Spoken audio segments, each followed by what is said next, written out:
Je dis pas que vos amis, les membres de votre famille ou quiconque d'autre vous accompagne ne sont pas des bons conducteurs, mais ils conduisent instinctivement puisqu'ils le font depuis si longtemps. Donc, ils ne sont peut-être pas en mesure de vous expliquer certaines choses de la meilleure façon, et ils ne sont parfois pas tout à fait au courant des nouvelles lois, règlements, mais surtout exigences à l'examen de conduite depuis qu'ils ont eu leur permis. Quelques-unes des erreurs qu'ils peuvent faire régulièrement et ne pas y attacher trop d'importance sont ne pas s'arrêter complètement au panneau d'arrêt. Il suffit de passer quelques secondes à n'importe quelle intersection pour voir comment les gens s'y prennent aux arrêts. Ne pas s'arrêter complètement avant de tourner à droite à un feu rouge. Ne pas respecter les limites de vitesse, en particulier dans les zones de basse vitesse telles que les parcs ou les zones scolaires. Ne pas vérifier les angles morts avant les virages, surtout en tournant à droite. Les gens ne voient souvent pas l'intérêt de le faire, puisqu'il n'y aura pas de voiture entre eux et le trottoir. Mais il pourrait y avoir d'autres usagers de la route. Ne pas tenir le volant avec les deux mains, ne pas tourner dans la première voie disponible, etc. Même si ces choses peuvent sembler très banales pour beaucoup de gens dans la vie de tous les jours, elles sont très importantes à l'examen. Parfois, ils peuvent même vous encourager à ne pas respecter certaines de ces choses, surtout quand les gens derrière s'impatientent. Lorsque vous conduisez une voiture auto-école, les gens comprennent que vous respectiez le code à la lettre. Mais quand vous conduisez une voiture normale, ils pourraient se demander pourquoi vous roulez à 30 km/h dans une zone de 30 ou pourquoi vous vous arrêtez complètement au panneau d'arrêt, ce qui est exactement ce que vous êtes censé faire, mais ils pourraient s'impatienter et vous mettre de la pression. Et votre accompagnateur peut aussi devenir impatient et vous encourager à faire des choses que vous n'êtes pas censé faire. Maintenant, pour ceux et celles qui ont déjà eu l'expérience de conduire avec un accompagnateur ou une accompagnatrice, généralement un membre de la famille, comme maman ou papa, ou époux, épouse, vous n'avez probablement pas eu une expérience très agréable.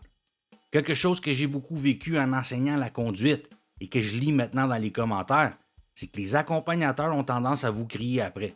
Malheureusement, ça semble être la norme. Pour beaucoup de gens, mais c'est particulièrement vrai dans les situations où les femmes sont accompagnées par leur conjoint. J'en ai connu quelques-unes qui payaient pour avoir beaucoup de cours supplémentaires, à qui j'ai suggéré de pratiquer davantage avec leur conjoint, ce serait moins cher. Leur réponse?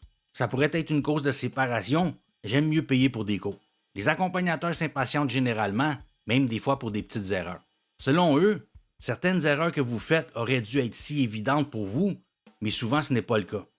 Quand j'ai commencé à enseigner la conduite, j'avais la même réaction. Les élèves faisaient certaines erreurs et j'arrivais pas à comprendre pourquoi. Mais après avoir vu 10, 50, 100 élèves faire la même erreur, je me suis dit, OK, c'est peut-être normal après tout. Un instructeur de conduite expérimenté a eu des centaines d'élèves dans sa vie. Donc, ils ou elles vont généralement anticiper les erreurs et être plus patients. Votre père et votre mère n'ont probablement eu qu'un, deux ou trois élèves dans leur vie.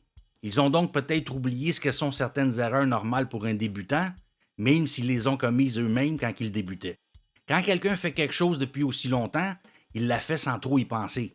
Exemple, attachez vos chaussures. Si vous deviez expliquer à quelqu'un aujourd'hui comment attacher des chaussures, vous devriez probablement déconstruire tout le processus. Vous ne pensez pas consciemment aux étapes que ça implique, car vous le faites depuis si longtemps en mode pilote automatique. C'est aussi la raison pour laquelle ils auront de la difficulté à vous expliquer des choses comme le stationnement. Ça ressemble généralement à ceci. OK, maintenant tourne le volant à droite, recule, maintenant tourne-le à gauche, recule, et ainsi de suite. Mais ils ne vous disent pas combien le tourner, où vous devriez être aligné lorsque vous le tournez, etc. Ils le font visuellement. Mais moi, je ne me stationne pas de la façon que je vous montre dans mes vidéos. Je vous montre la façon la plus facile de le faire, mais je le fais à ma façon. Avec le temps, vous le ferez à votre façon aussi. En parlant de vision, c'est la chose la plus importante quand on conduit, et c'est quelque chose que les accompagnateurs ne mentionneront pas la plupart du temps.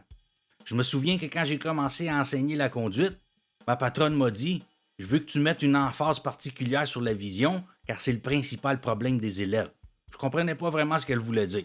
Je me disais, en gros, on s'assure de garder les yeux ouverts et on conduit, non? Il m'a fallu un certain temps pour comprendre que la plupart des débutants ont tendance à faire des virages trop larges parce qu'ils regardent le trottoir en tournant, qu'ils réagissent trop tard parce qu'ils regardent trop près du véhicule ou qu'ils fixent le véhicule qui se trouve devant eux.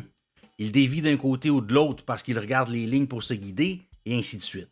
La plupart des accompagnateurs vont simplement vous dire de tourner davantage le volant lorsque vous tournez, alors qu'en réalité, Le problème ne vient pas de vos mains, mais de vos yeux. Vous ne regardez pas au bon endroit. Mais ils ne remarquent pas, car encore une fois, ils le font instinctivement.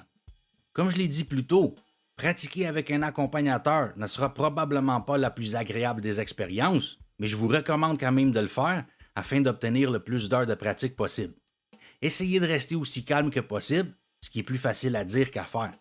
S'ils ne veulent pas vous faire pratiquer, demandez-leur simplement de payer vos cours supplémentaires. Ça pourrait les faire changer d'avis. Essayez de